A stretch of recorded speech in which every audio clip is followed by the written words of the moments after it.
এই যে এই টিভিটাতে এমন 5টা ফিচার আছে যেটা বাজারে বাকি সব টিভি থেকে একটু আলাদা। This is Haier S80 43-inch QLED TV.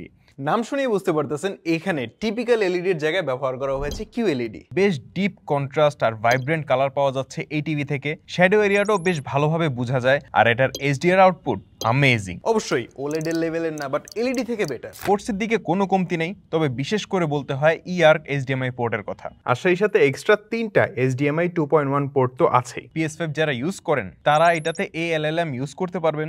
আর এই টিভির সাউন্ড বেশ লাউড অ্যান্ড ক্লিন। 12 ওয়াটের 2টা স্পিকার আছে, উইচ ইজ গুড এনাফ। আর এই সব কম্বো পাচ্ছেন এমন বেজেললেস স্লিক একটা টিভির মধ্যে। প্লাস অনেক কাস্টমাইজেশনের অপশন আছে, রিমোটটাও অনেক স্লিম অ্যান্ড ইউজার ফ্রেন্ডলি। আর এই যে ভলিউম বাটনটা দেখেন, পুরো আমাদের ফোনের মতো, তাই না? আর এই টিভিটা রান করতেছে গুগল টিভিওএসে। অনেক ক্লিন একটা ইউজার এক্সপিরিয়েন্স পেয়েছি। যদিও গুগল টিভিওএস থাকাটা এখন এই বাজেটে প্রিটি কমন, তবে 2GB র্যাম অ্যান্ড 32GB স্টোরেজের কম্বোটা কিন্তু বেশ ইউজফুল। বাট ওয়েট, কিছু কাহিনী আছে। কিউএলইডি টিভি হওয়ার পরেও এতে কিছু লাইট ব্লিডিং আছে। 50%-এর উপরে সাউন্ড গেলে কিছুটা ডিস্টর্টেড লাগে।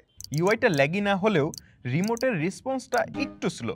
তবে অফিসিয়াল কিউএলইডি টিভি আর সেই সাথে 4 years panel warranty, 6 months TV replacement guarantee on panel failure, 2 years service and parts warranty সহ এই টিভিটা 43,900 টাকা একটা কিলার ডিল। হায়ারের এই S80 সিরিজের 43 ইঞ্চের পাশাপাশি কিন্তু 32 ইঞ্চেরও টিভি আছে। আরও ডিটেলস জানতে চাইলে ভিজিট করুন হায়ারের ওয়েবসাইট, অ্যান্ড এরকম সুন্দর সুন্দর টেক আপডেট পেতে ফলো করুন এডিসিকে।